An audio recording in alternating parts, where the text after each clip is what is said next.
Everybody, my name is Markiplier, and welcome back to...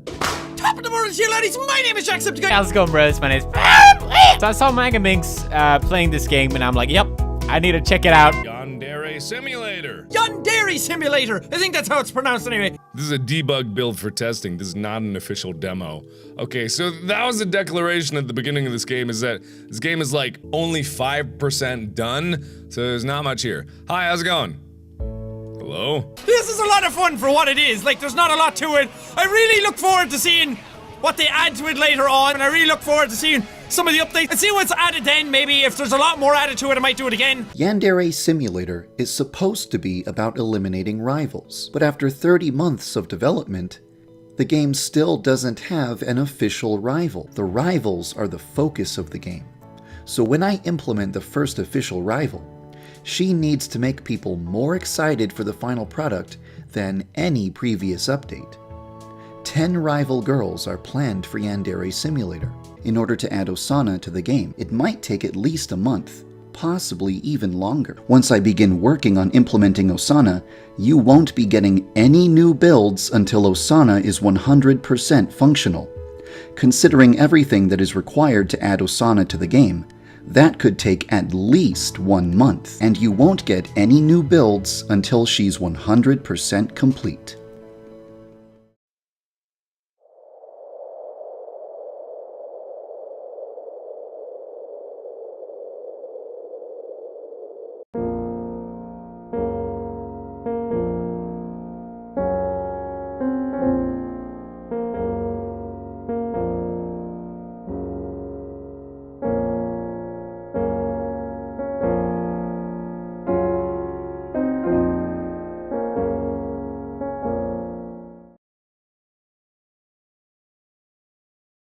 How long does it take to make a video game?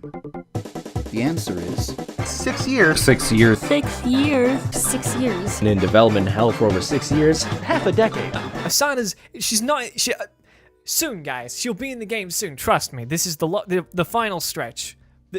Look me in the eyes. She's coming out soon. I played this game, and it was kind of a mess, okay? Now, this was a game that didn't run well on an i9 9900K RTX 2080.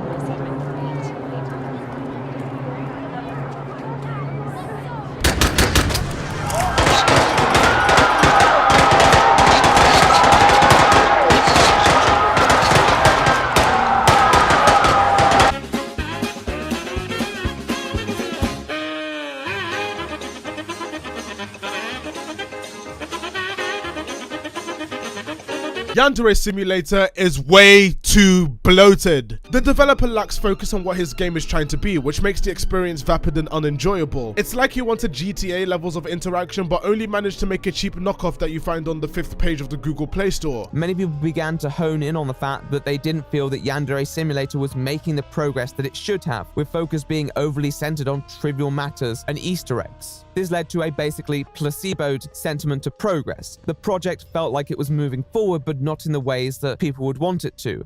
Oh my god. Ooh. Ooh. What a nice view. Beautiful. Just beautiful.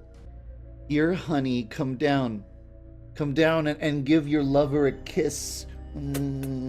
It doesn't help that he's not actually focusing on fixing the game. He's literally just adding bullshit game modes that have nothing to do with the outer story of the game, which just adds to the amount of time taken developing this game. This game has been in development for well over 5 years at this point, and it's not looking like it's finishing anytime soon. Money's not the issue. He makes $1,600 from Patreon and used to make over $3,000 a couple months ago before he squandered it. Even without the Patreon money, he makes millions of views from each of his YouTube videos. And he sells merch of his own franchise, so money's not an issue. The issue is he doesn't focus on his game. So if money's not the issue, what is? I'll tell you what it is. It's his streaming, which he does every day on Twitch. Stick 'em up. This is a robbery. Give me all your valuables. Put all the money in the bag. I'm robbing you. I receive an avalanche of emails every single day. Depending on how much email I get, sometimes I spend between 8 and 12 hours going through my email, leaving me with no time left in the day to write code for the game. If I received half as much email, I would have twice as much time to work on the game, and the game's development would go by twice as fast. Do you want Yandere Simulator in 2019 or 2022? Yandere Dev has been crowdsourcing money to develop this game for about a decade now. During this time, this man has been raking in thousands of dollars a month to do, well, anything but actually finish the game. And he just kind of floated around the last few years in a purgatory-like existence where all he does is sit around on Discord banning people at lightning speed. Well, recently attention was brought back on Yandere Dev because a group of developers decided to finish the game for him. Now, how were they able to do this? Well, Yandere Dev really didn't own the assets he was using to make the game. He could have had some claim to them if he had designed custom models and copyrighted the characters so that he would actually own the key assets to the game. Unfortunately, he used store templates that he doesn't actually own. Number 1. The heaviest model in the project. A toothbrush. This is a very ugly model. It has 5,592 faces. It's way too much detail for such small item in a video game. I guess Alex just found free toothbrush model on the web, but it was not made for video games. I can tell this model originally was for photorealistic rendering. And when a developer comes in and says, hey, I just did the same thing Yandere Dev did in 6 years in 2 weeks, along with some footage that possibly demonstrates that, people will start to look at you and go like, huh, that's funny. So, as you can imagine, when this game was announced, Yandere Dev was entirely surprised and taken aback and went over to the developer and said, and complimented their amazing work on their game. Good job, Lovesick Dev. Great work. Keep it up. Proud of you.